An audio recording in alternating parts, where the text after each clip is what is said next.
बेरोजगारी में देश में नंबर 1 हरियाणा। कैमरे तो इधर कर रहे हैं यार। नशे में देश में number 1 Haryana. Drug overdose related death Punjab से भी ज्यादा पिछले 3 साल से हरियाणा में हो रही है। नशा आ गया हरियाणा में। ये इनका 10 साल का रिपोर्ट कार्ड है।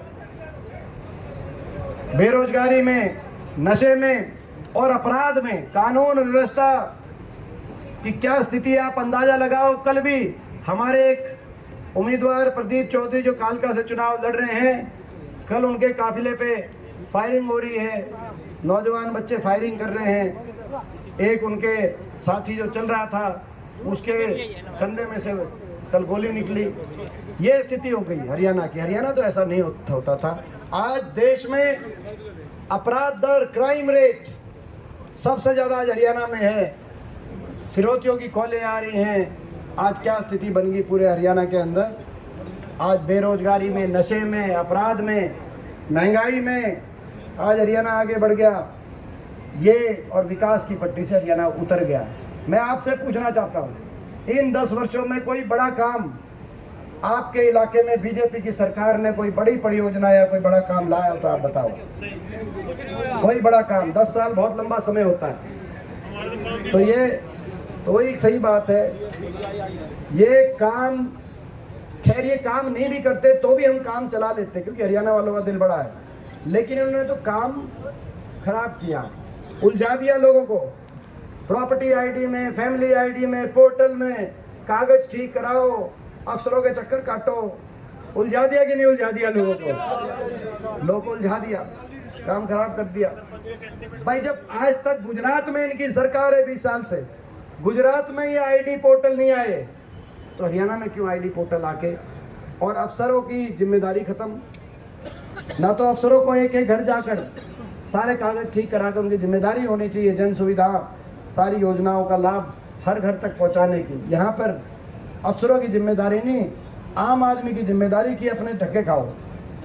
लोगों को उलझा दिया पोर्टल आईडियों में, पहचान पत्रों में, और नौजवान को हरियाणा के उलझा दिया सीटी में और कच्ची भर्ती में। उलझा दिया कि नहीं उलझा दिया कच्ची भर्ती में। कौशल निगम ले आए, कौशल निगम के माध्यम से पक्की सरकारी नौकरी खत्म हो गई। अग्निवीर योजना ले आए, फौज की भर्ती खत्म हो गई। पक्की नौकरी बीजेपी 10 साल में खा गई कि नहीं खा गई, मैं आपसे सवाल पूछता। ये स्थिति है।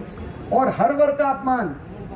किसान ने जब आंदोलन किया एमएसपी के लिए, एमएसपी और ये मंडियों को बचाने के लिए, जिस आज मंडी में हैं, जिस आज मंडी में हम बैठे हैं, अगर उस समय ये 3 कानून लागू हो जाते तो ये मंडी बंद हो जाती, सरकारी खरीद बंद हो जाती। जैसे बिहार, झारखंड और पश्चिम बंगाल में सरकारी खरीद ही नहीं होती, ऐसे हमारे यहाँ भी सरकारी खरीद नहीं होती।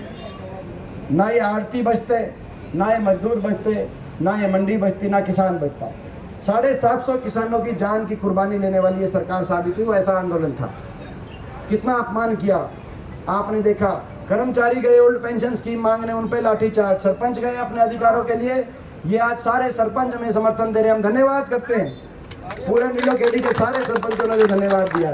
सरपंचों पे लाठीचार्ज, नंबरदारों का अधिकारों को समाप्त करने का काम किया। नंबरदारों को आने वाले समय में जब हमारी सरकार बनेगी तो पूरा अधिकार देंगे। आप यही बात कह रहे थे अंकल, तो मैंने आपकी बात भी कवर कर दी।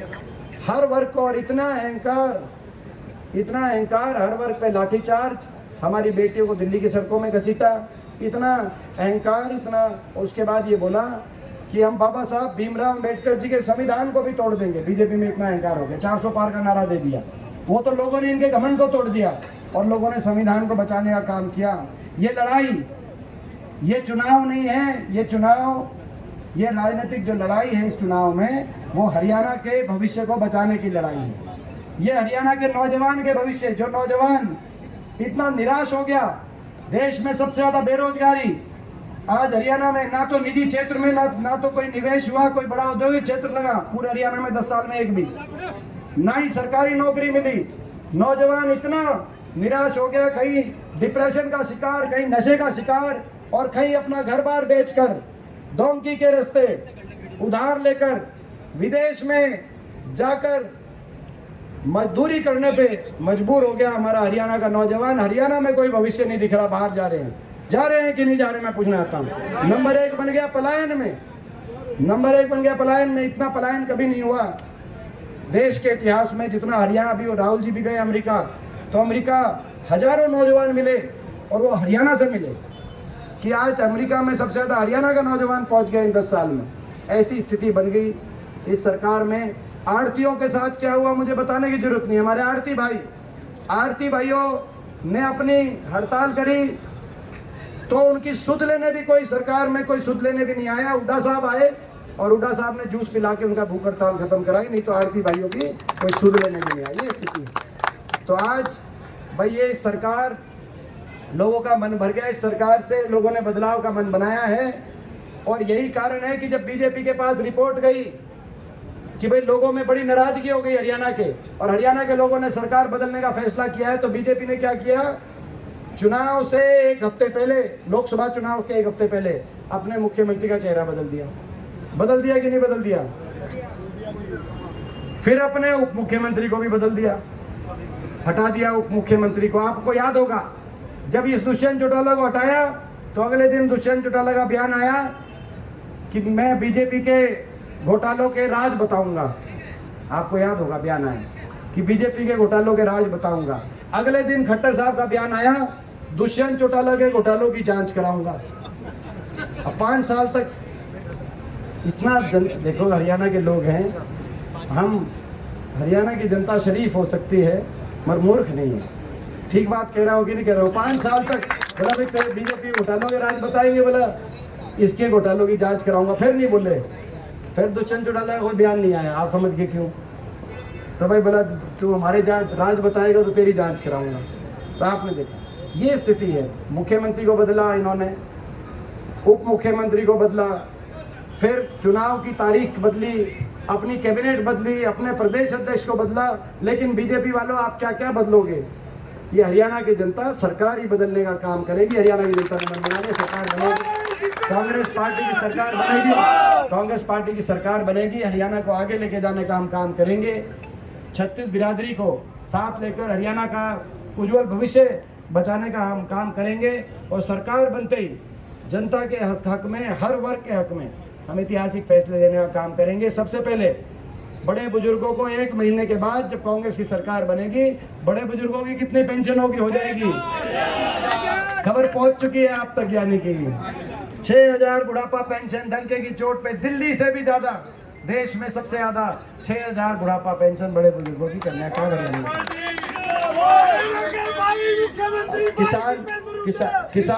किसान को MSP गारंटी, कर्मचारी को ओल्ड पेंशन स्कीम हम दिलवाने का काम करेंगे। गरीब को महात्मा गांधी ग्रामीण बस्ती योजना के तहत ऐसी समाज, बैकवर्ड समाज के हमारे गरीब परिवारों को 100 गज के प्लॉट की दोबारा स्कीम लाकर जो परिवार रह गए थे उन परिवारों को दिलाने का काम करेंगे।